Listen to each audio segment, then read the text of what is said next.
Well, after 2 years I finally got around to finishing this video. So here I'm going to start taking apart the compressor, and as you can see it's not in the best shape, but I'll do my best. To get the bit off, I started applying homemade hammer I made on there's a little pin that goes into the input shaft of the compressor, and it has a little notch in it, and try as I might, it does not want to come out.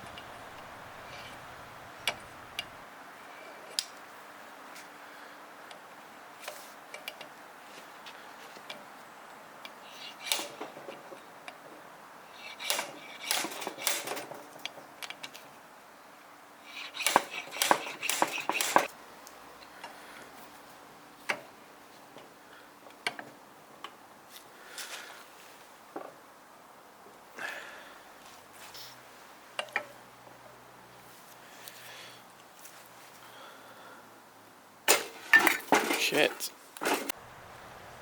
So I try a little bit of manual persuasion. Sometimes knocking things back on again can loosen them up. Let's just hope it works this time.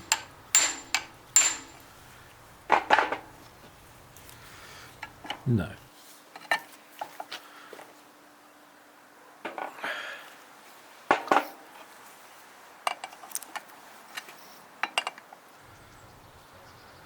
Give it one more bash with the slide hammer and see how that goes.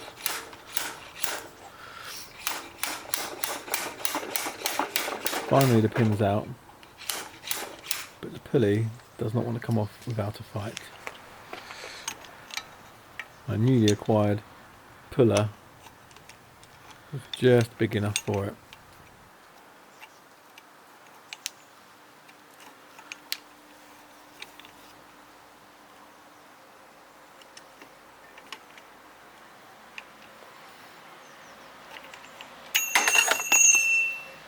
Bollocks. And as you can see, it finally worked. Once the pulley was off, it was just a simple case of stripping it all down and hoping it all comes apart in relative ease.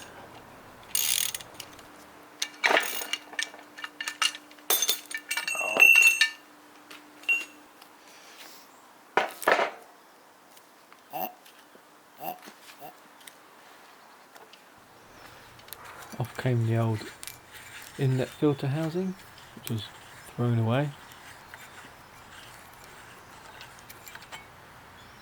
And a quick wire brush so that no particles, or not too many big particles, get into it as I strip it down.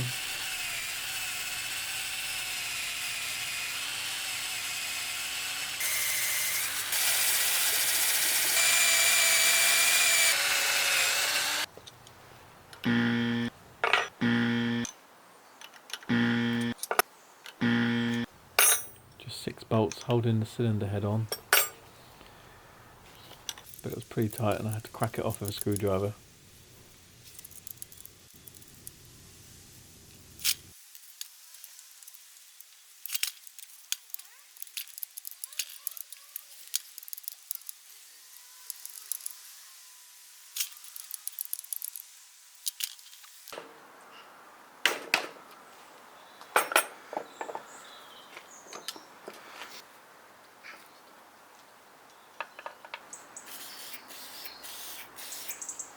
Once the head was off, it was time to remove the side covers, which was pretty straightforward.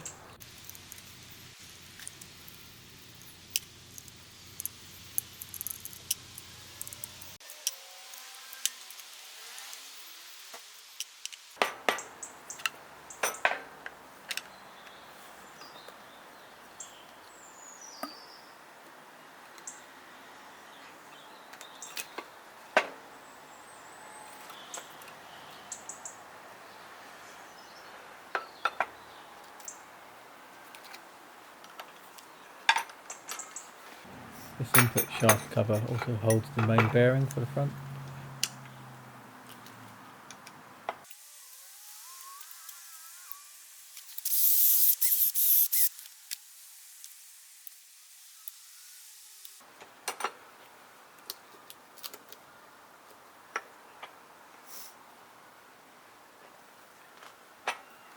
Okay.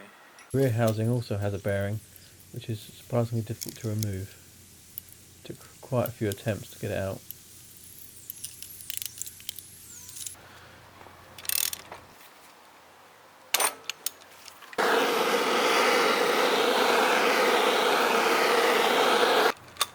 I was hoping not to damage the bearings and reuse them, but they ended up being destroyed There we go. when I removed them, hence I had to renew them.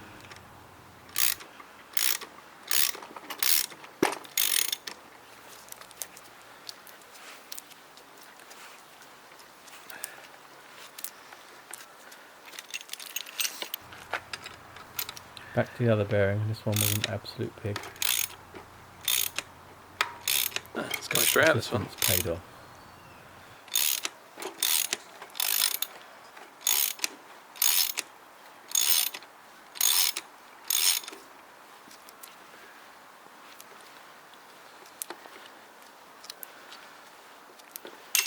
Gotcha. Here I'm using a new tool to me, which is an internal Here filler. it comes. It worked really well.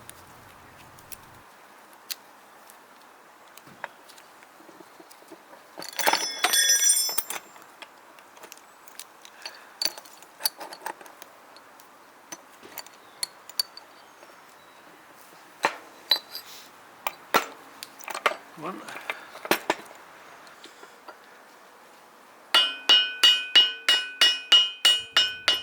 And it was simply a case of knocking out the old oil seal with a mallet. Next it was time to remove the pistons and the connecting rods. I marked them so I knew which cylinder they were in and which way they were facing, because they have to go back exactly the same way.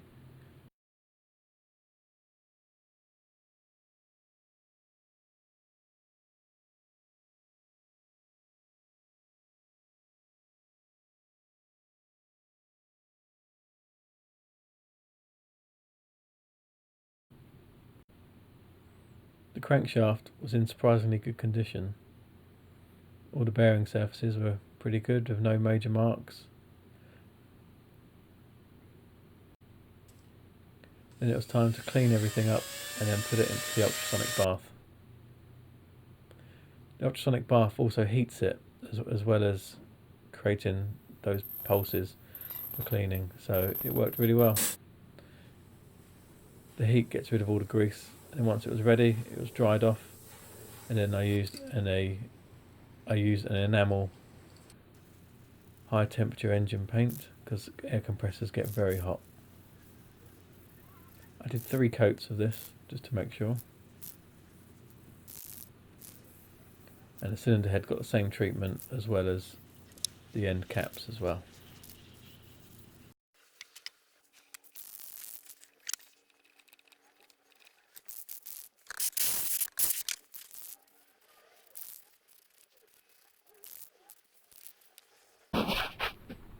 Being high temperature paint, you have to cure it, so it went into my oven.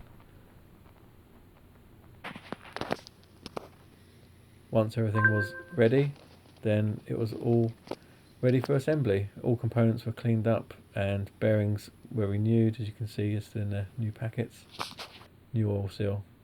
So now it's just time to assemble. That ring is there to away to lubricate itself.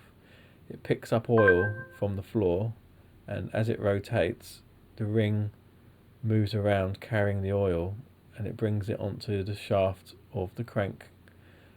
And the crank has little holes inside it, so that as it spins, the oil is forced outwards, but because it's in a cone shape, it's drawn into the groove there where my finger is, and then it's almost pumped in a way through the channels to the bearings. It's quite clever. The first thing I had to do was put the inner sleeve for the bearing onto the crankshaft. This went quite smoothly on a 10-ton press.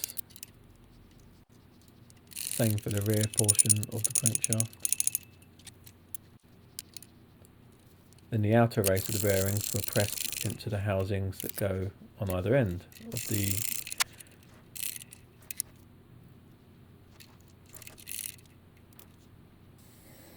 cylinder block.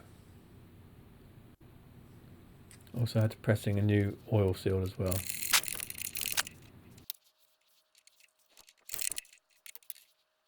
So here I'm making up a new set of gaskets. I've purchased some gasket paper and I've got a punch set. So it's made light work of making neat holes for the bolts. Reassembly was exactly the opposite of disassembly. All went quite smoothly, no real issues.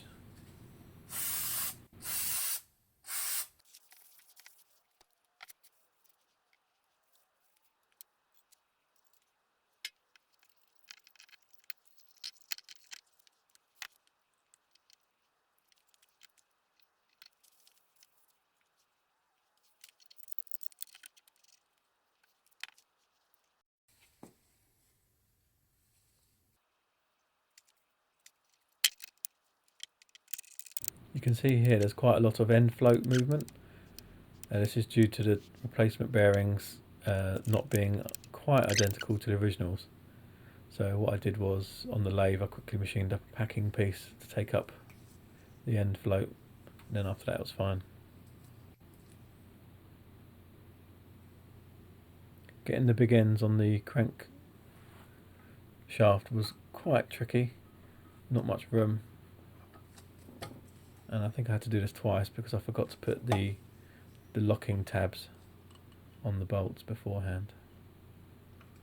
But it all went together in the end and everything worked nicely and it felt nice and smooth, so I was quite pleased to move on.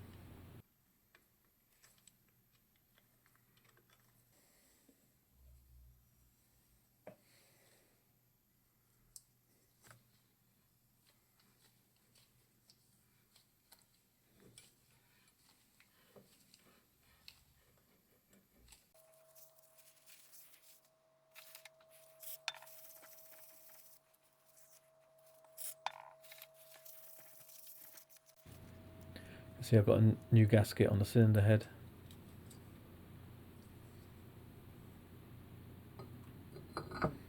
The valves on the cylinder head are quite interesting. They work using discs. They're all in really good condition, apart from one, which had a lot of wear on one side, but it only uses one side, so I just flipped it over and then it was good as new.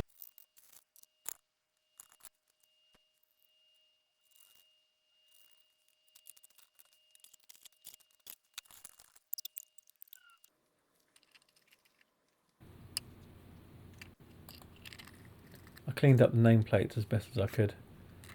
I don't think I removed them because it was yeah, difficult without damaging everything.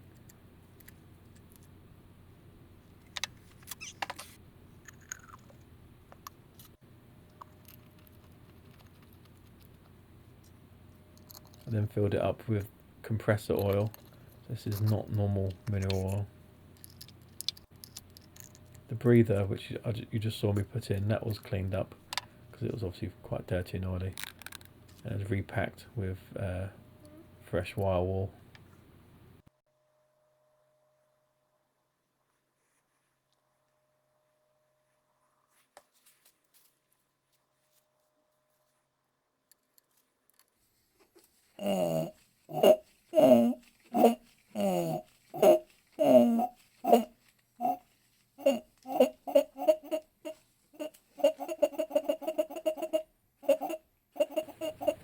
You'll have to excuse my moment of immaturity there. And this component was quite interesting. This is a one-way valve, a big one, so it allows air to go into the compressor but not come back out again, because when the pump switches off, obviously air wants to try and escape the compressor, so this valve prevents that. But it wasn't in the best of condition, but I did want to reuse it. So the first thing I found was that the thread diameter was a very, very strange size. I have absolutely no idea what it was, but none of my pipe fittings fitted it. So I placed it on the lathe and machined a new thread to match my adapter. But also a problem I had was that it leaked because the valve seat it looked like it had drawn in some debris, because the valve seat had a distinct groove inside it which would slowly leak, so I couldn't have that. So eventually I fixed that as well, which you'll see in a moment. But first I wanted to clean it up and make it look all pretty, So it went onto the wire wheel. These are quite dangerous, these wire wheels, so you have to wear goggles. I don't wear gloves because if your gloves catch on it, it can pull you in. So I don't wear gloves. But it came out quite nicely on the wire wheel. Moved all the paint, so it got a nice brass body. It then went onto a polishing wheel just to try and get that little bit more shine out of it. So as you can see, it came out quite nicely, but one of the sealing grooves needs to be refaced.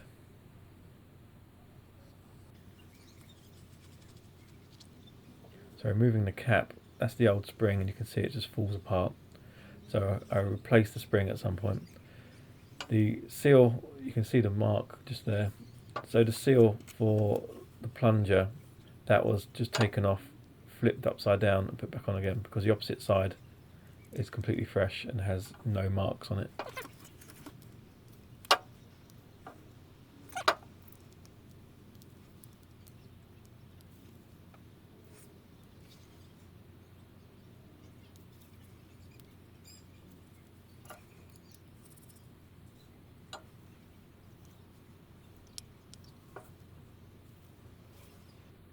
Now it's on my milling machine and I'm using the largest milling cutter that I have just to touch it ever so slightly, and then you can see a nice smooth ring. Reassembly was straightforward. Plunger goes in, followed by a new spring which I had in one of my spring kits, and then the cap goes on, and that's it. Really simple but very effective.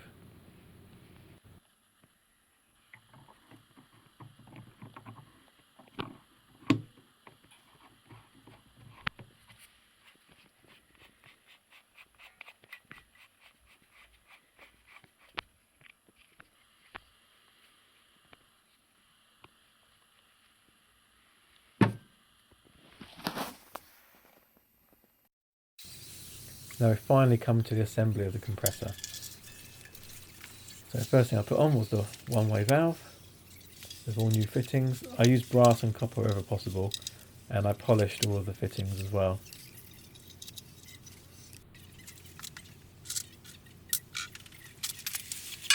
It took a while to get the alignment right for the compressor and the motor.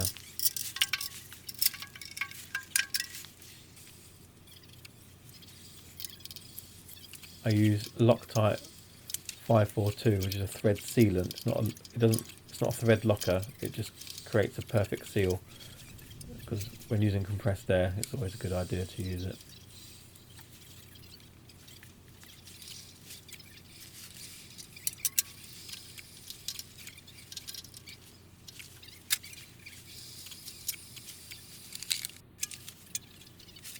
Thankfully I have quite a large pipe bender, so I was able to make these pipes pretty neat.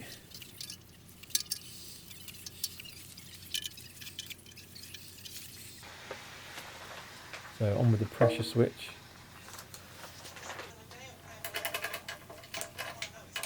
So when the compressor reaches the correct pressure, this machine will switch it off. It's a very mechanical pressure switch, but it works very well.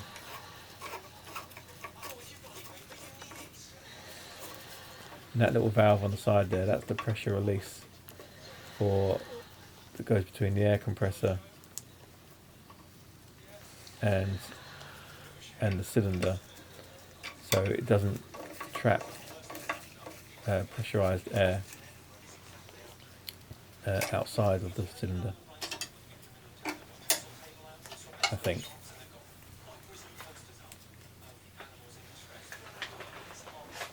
Wiring was really easy. It's literally just a switch. So power goes in on one end and then power goes out to the motor on the other end.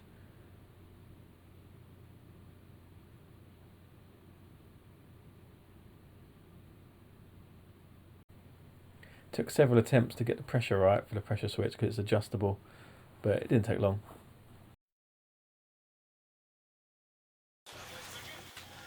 This is the outlet manifold. This has quite a lot of jobs to do. So first of all we have to have the fitting which goes to the pressure release valve.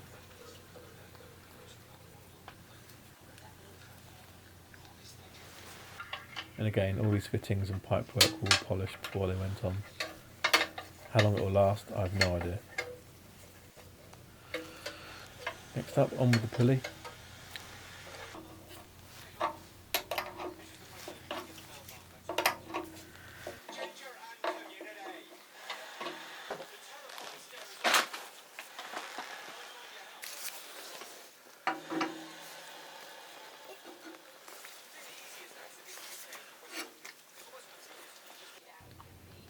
This is the pressure gauge that came with the air compressor. It's very old, but it works and it's pretty accurate as well, so I was quite happy to keep it. I did clean it up as best as I could, but I kind of liked the dulled glass on the front there. It gives it a nice authentic vintage feel to it.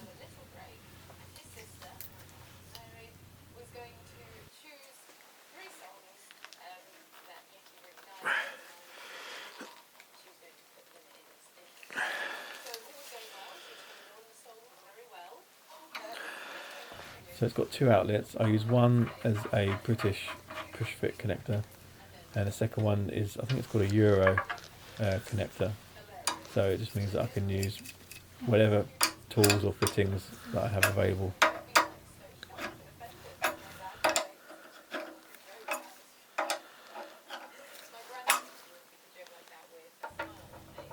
This piece here is very important. This is a safety valve. So if the system had too much pressure for whatever reason, if the pressure switch failed, then this would release air once it hits around, I think I had it set for 120 psi. I don't use this compressor at particularly high pressures. It's more about the capacity than the pressure. I think it's at least 100 litre cylinder, so it holds quite a lot of air.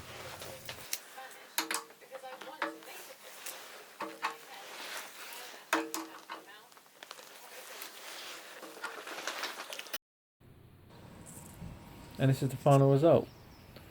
All came out really nicely. I had to put a new pulley on the motor, which you just saw there. But other than that, everything was pretty good. All of the brass plating came out really nicely. Unfortunately, I didn't get a lot of video footage of it, or no video footage of it actually running. But I used this compressor for quite a while, but I just never got around to doing any YouTube videos, as it's been a couple of years. But I'm back on them now, and yeah, the compressor went very well. Hope it's useful for someone if they want to embark on a similar sort of restoration. See you next time.